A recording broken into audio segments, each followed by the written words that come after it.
Hello and welcome to the Connection Compass. I am your host, Andrea Louise Evans. To find out more about my work, please visit andrealevans.com. In this episode, I'm joined by a powerful guest who shares her deeply personal story of being diagnosed with HSV2 and how that moment became a catalyst for a profound inner transformation.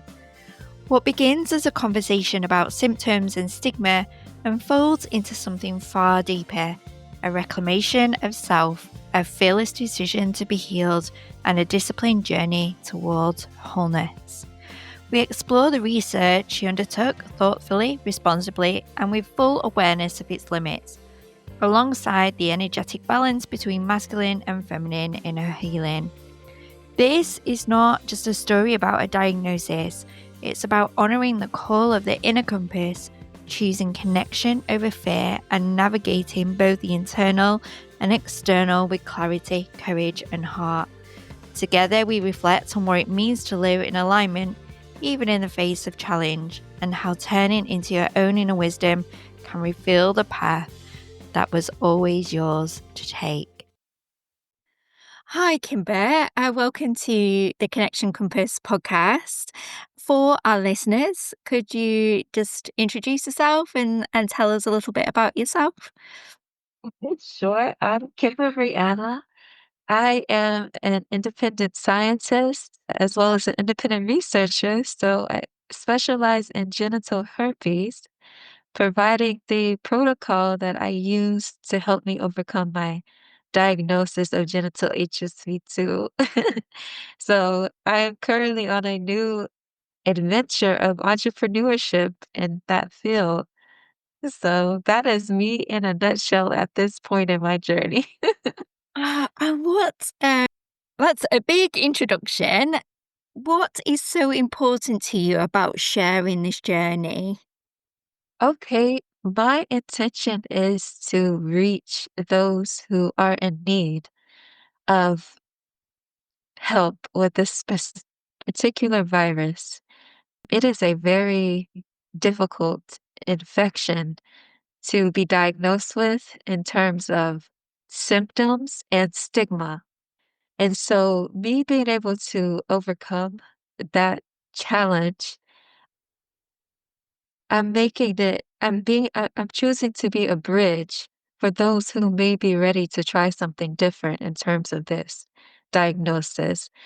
So that is my sole purpose for sure at this time. Can you share a bit about finding this process, how it worked for you? Yeah, how I found it. How did it kind of all come together that it worked for you? Sure. Okay, that's a big one. That's a big one.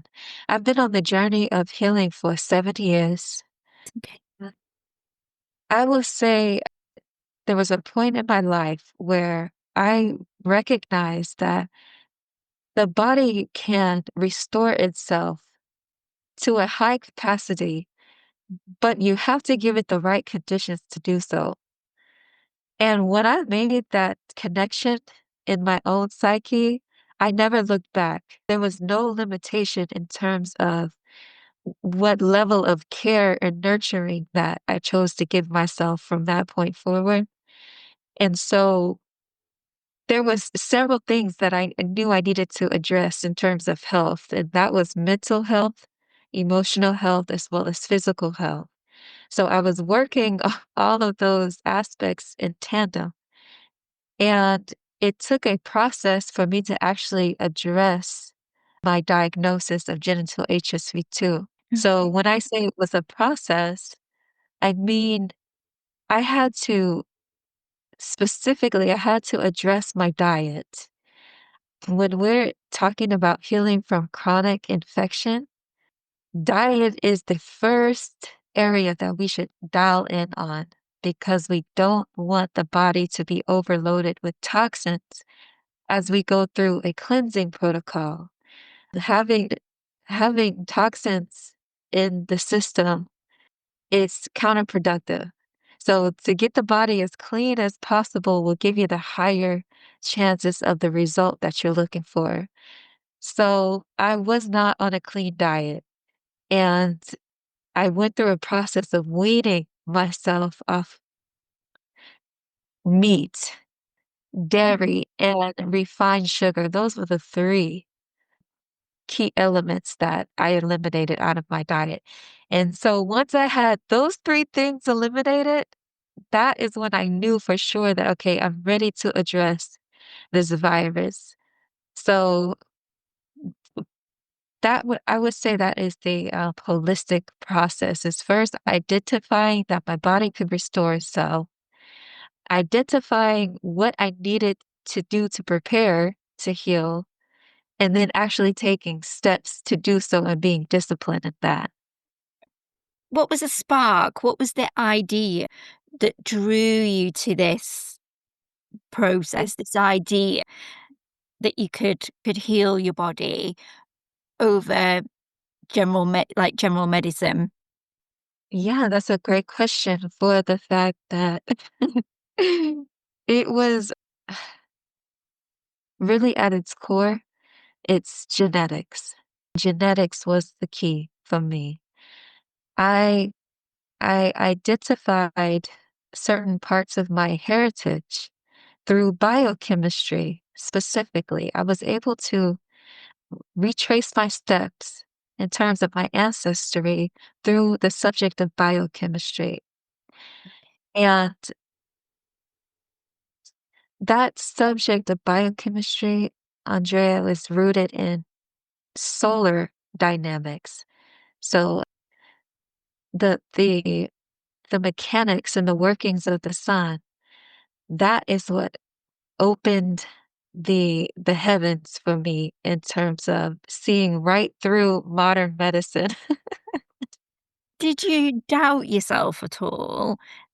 Did you or were you just fearless? Did you go, I understand this from the biochemistry, my ancestry and son, and I'm just gonna go for this. I'm not gonna doubt it. I'm just gonna explore and see what happens.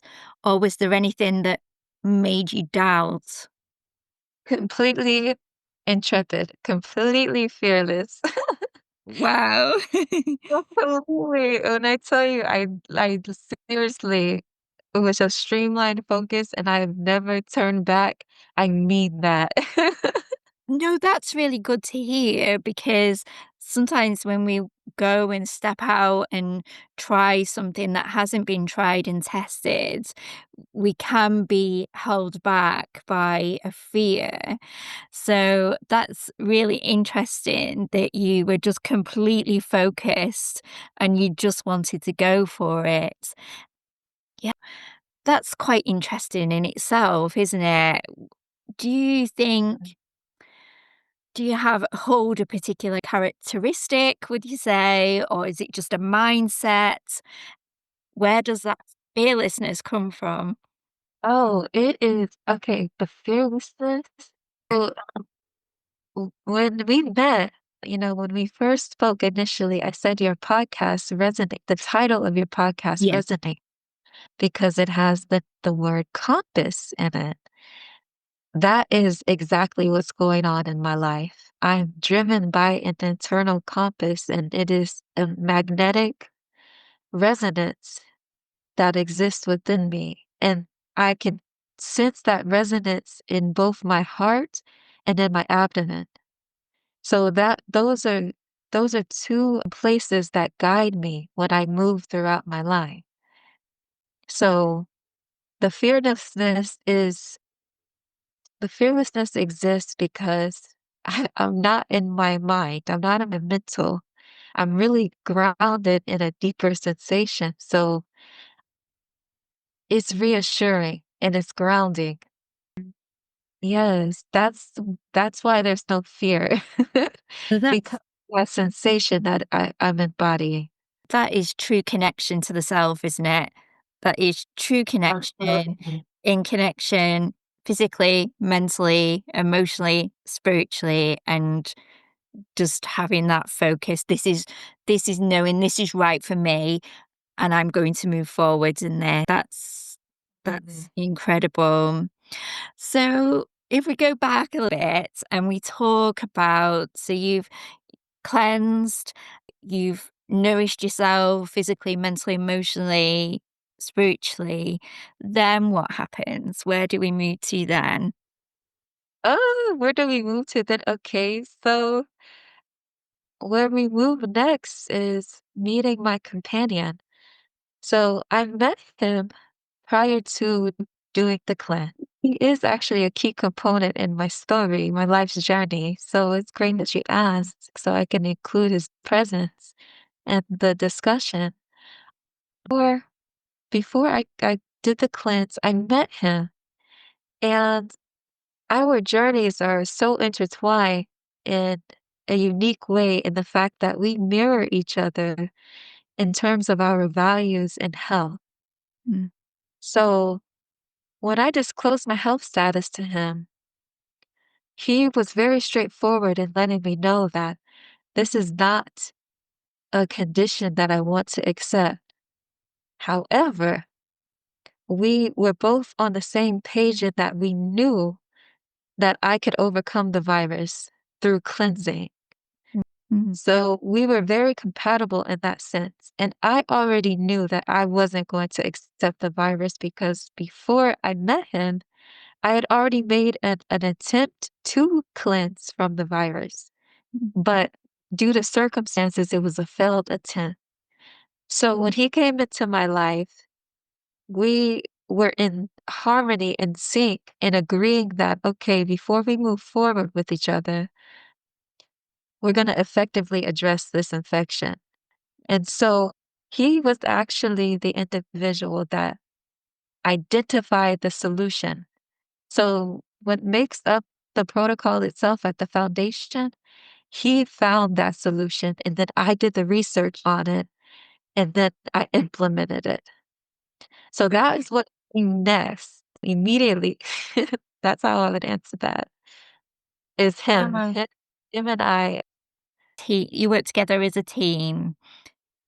I would say that we did. And it's fascinating from lots of different angles because there's this real component of connection, not only to the self, but then another person, and then something developing out of that. So, are you able to share about the research process?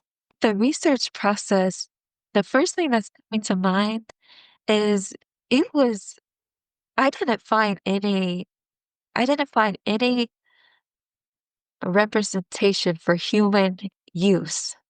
With again, with the chemical that we identified, I didn't find any human use trials. So I had to go to animal studies and I had to observe the research that was done there. And what the animal study showed me is that it is effective. It is effective at reversing different ailments within the body. So, I mean, no, we are not identical to animals, but there is a very strong correlation there. So that was already an indicator right there that this is effective at treating pathogens. However, I took it a step further and I kept going, and I was able to realize that the method that we chose to go with, it is found within American households. That was what I identified. So there are households in America that use this particular compound to treat their water. So they use it to cleanse any pathogens that might be present in their home drinking water. So, and in addition to that, you'll find hikers and campers use it for the same reason. So that was enough to show me, okay, this is something that I'm definitely going to move forward with because even though it's not marketed to the public as something for personal use, and what I mean by that is it's marketed as a tool for industrial purposes.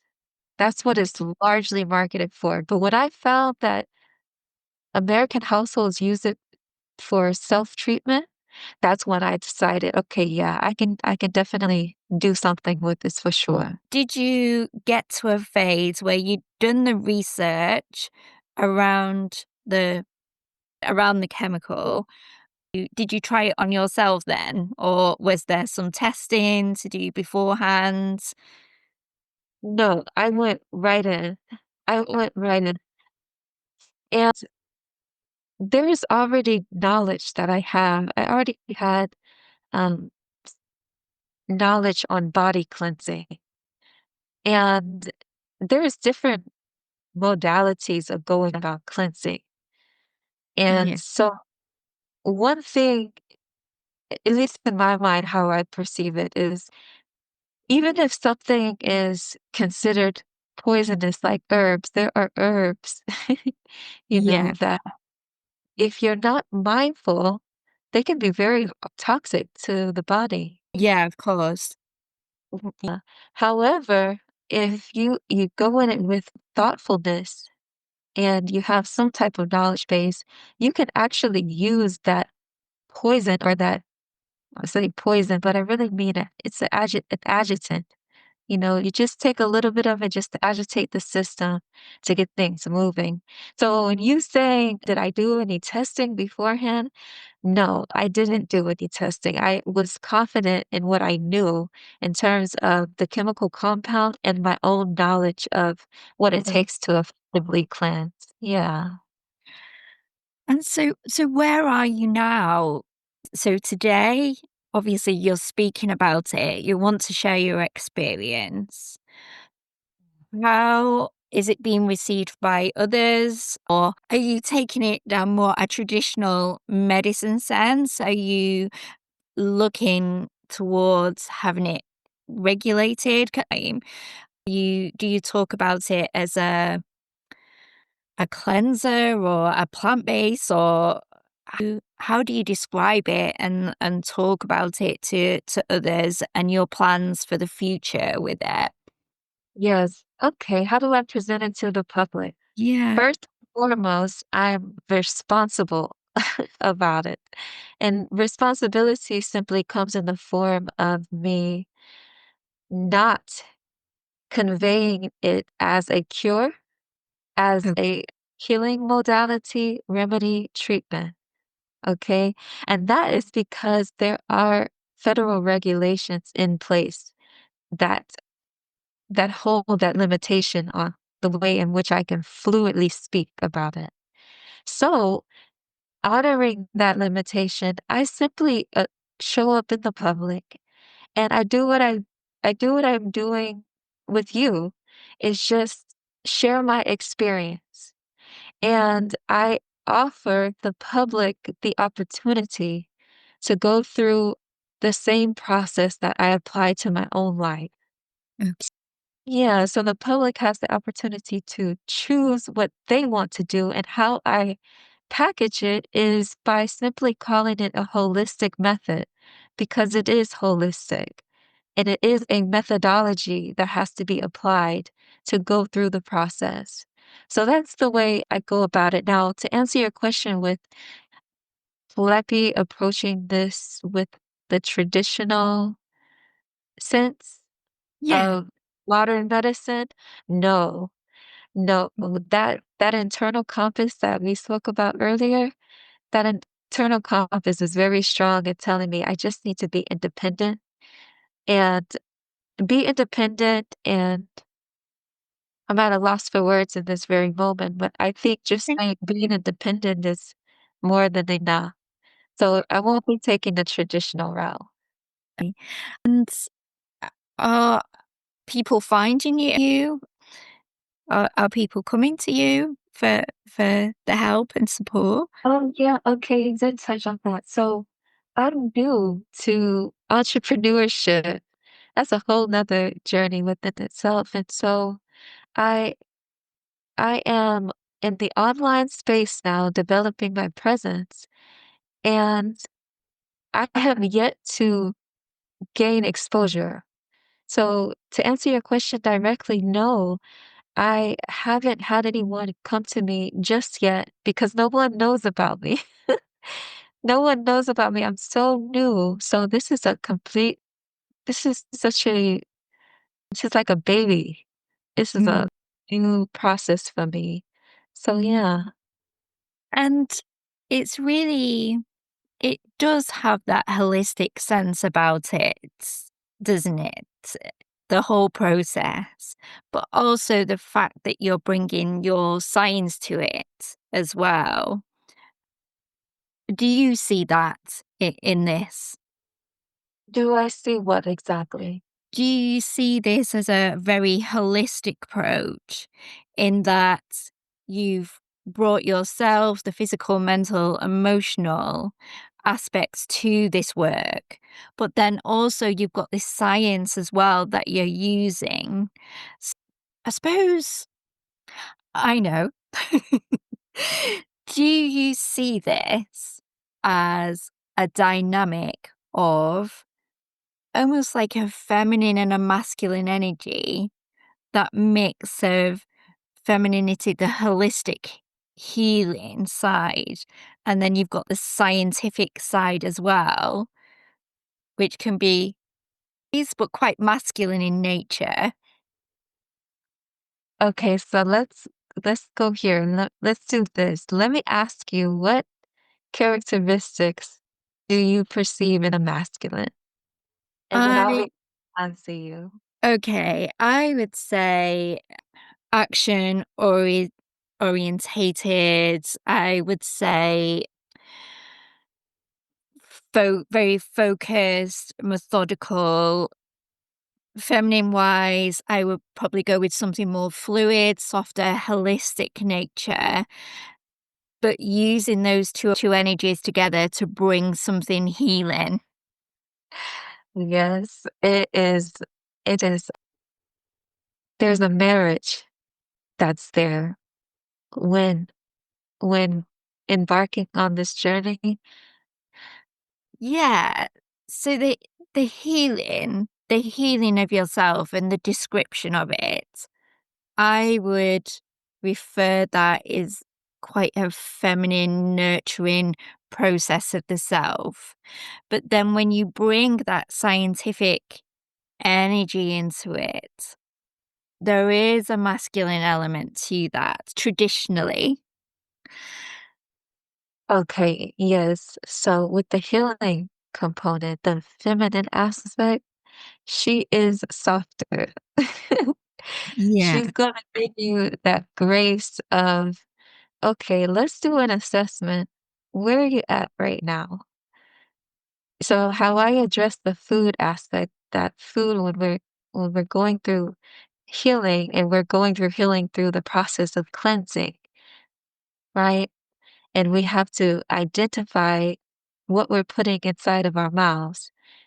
The feminine, she's going to be very kind and graceful in saying, where are you at in terms of your nutrition?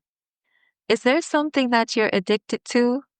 Okay, so you really like that over there.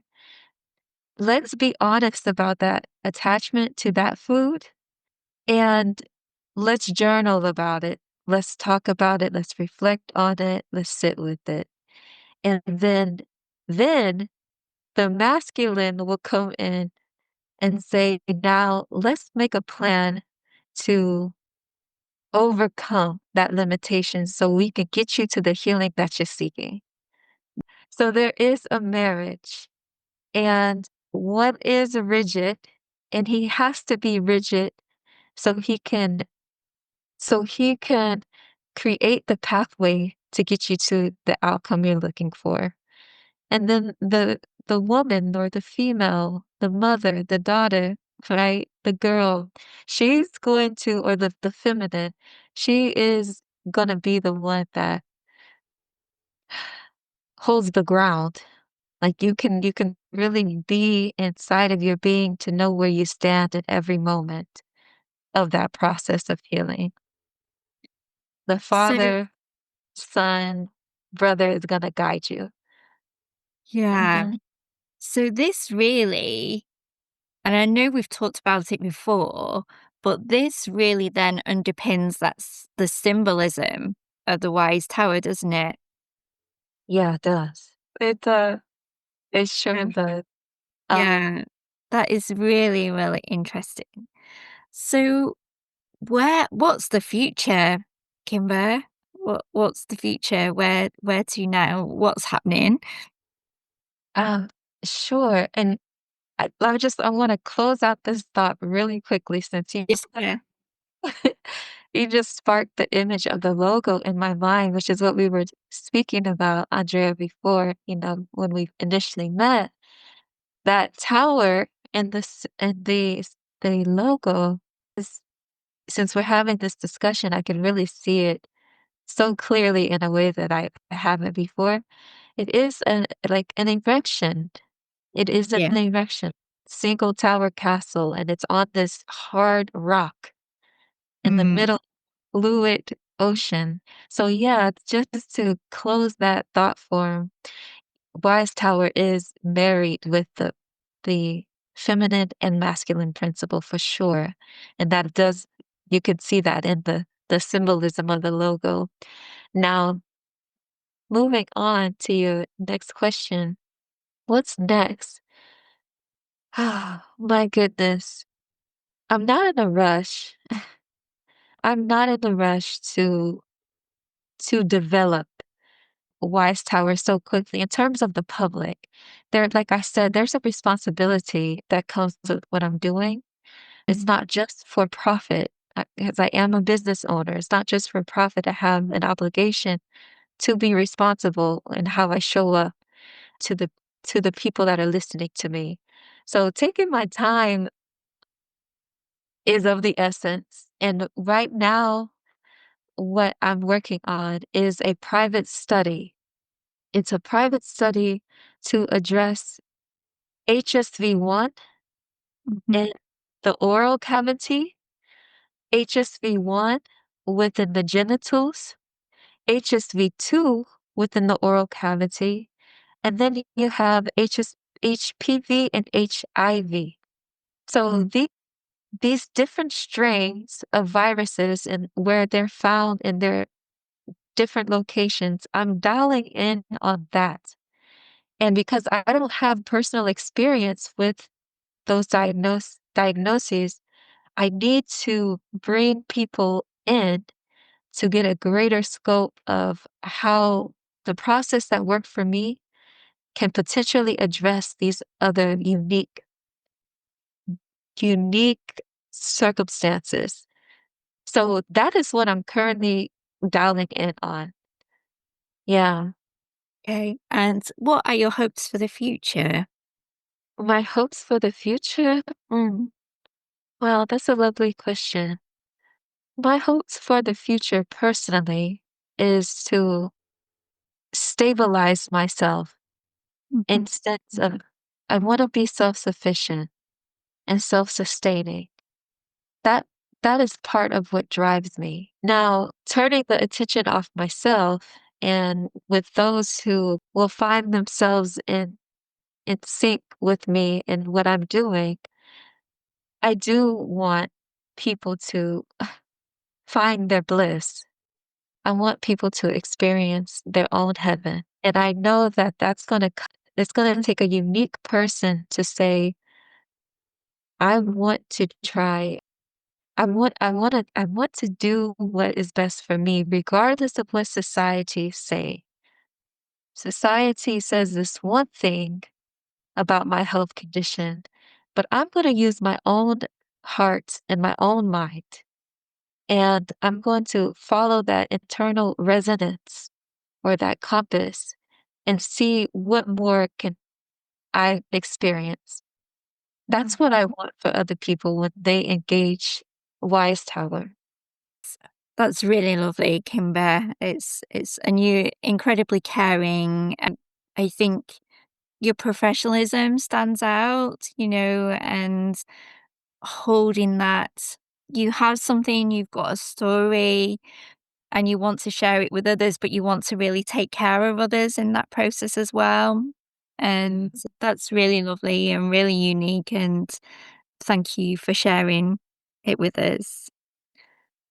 Yeah, thank you for your warm response to what I've shared. Kimber, when you look back over this journey and all you've learnt, all you've discovered, can you look back over your life and see it as a jigsaw puzzle of seeing lots of things coming in and connecting together to bring you where you are today? Hmm. Yes, I do. I do, and it's so subtle. To address it in this moment is not the easiest thing to do. Okay. However, however, there are moments in my life that I can reflect on and I can see like, wow, it's as if my life is predestined. Uh, There are moments and they're very, very, very subtle. And if I weren't so conscious of myself, I would completely overlook it. But there, yes, Does I would say, and you said a jigsaw puzzle. I would say it's more of like this invisible connection, connecting everything, but I have to be keen enough to spot it.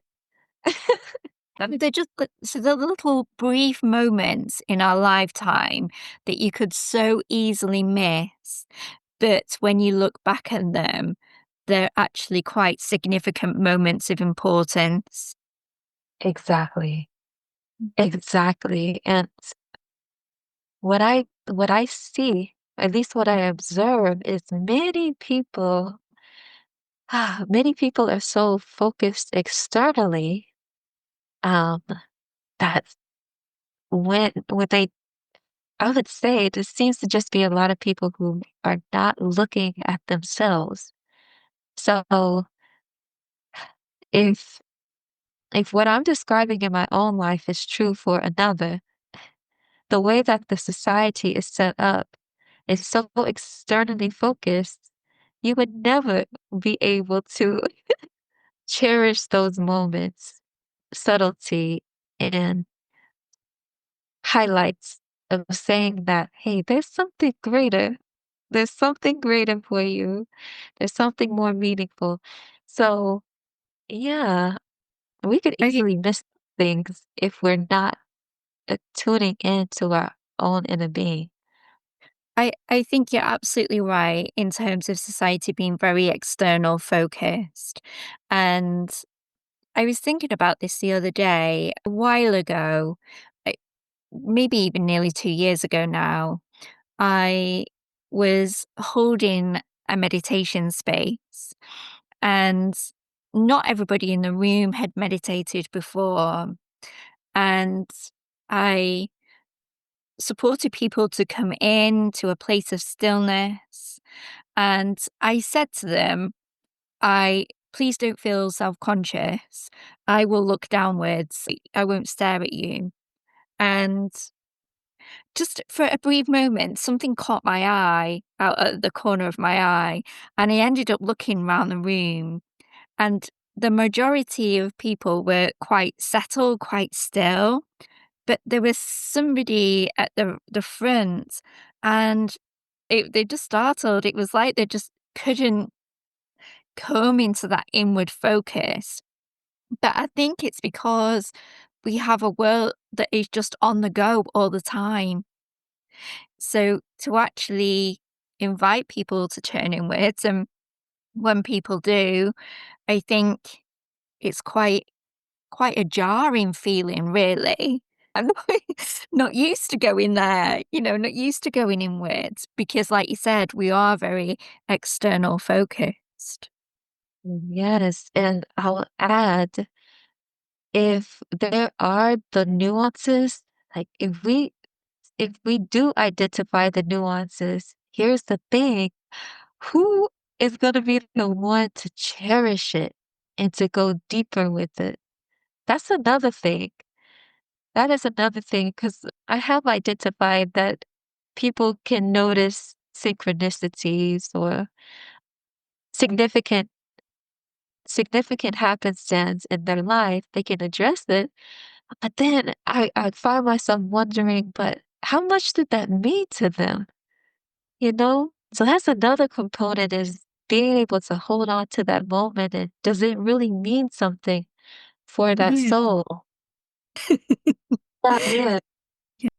We really are all unique. We do have various commonalities, but our being is so unique, and so everyone's And to me, unique. that's part of my work is around the compass is to connect that inner compass and the external compass more. And I feel it's just the way forward to support us in society and not be so focused on the external. And like you said, we're all unique, but in those nuances, in those stories that we hold, is deep connection, isn't there, between us? So you and I are very different, but we can connect. We converse, really well, and find resonance and connection. But that's what conversation's all about. That's what this podcast is about. So people are seen, heard, and understood. Their stories matter. Yes, yes, you did definitely highlight that when I asked you, like, the origin of even the name of the podcast and what you explained to me. It's really precious. It's really precious, like, just connection is so important. Well, Kimber, thank you so much for joining me on the podcast. It's been an absolute joy to talk to you. Where can people find your work? I will put the details in the show notes anyway, but if you want to say something now about where they'll find your work or how people will find you, I think it'd be helpful. Sure, if anybody wants to learn more about me, you can find me on Wise Tower, or well, yes, on Wise Tower. That's the name of the business page on Facebook, Wise Tower. You can get to know me better as I share who I am and what I'm representing in that online space. And if you have any questions concerning the holistic protocol, you can go to the questions and concerns tab on my website, send me an email, and I will get all of your concerns and questions answered. The website is www.wisetowerlab.com. Thank you, Kimber. Thank you for joining me on the podcast. Thank you, Andrea. It has been so sweet and pleasant. Thank you.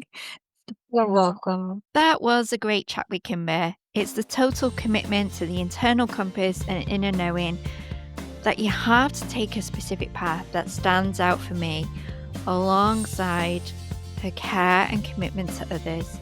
To learn more about Kimber's work or to ask her a question, please visit the show notes. Thank you for listening to this week's episode of The Connection Compass. If you think it will help someone else, please leave a review.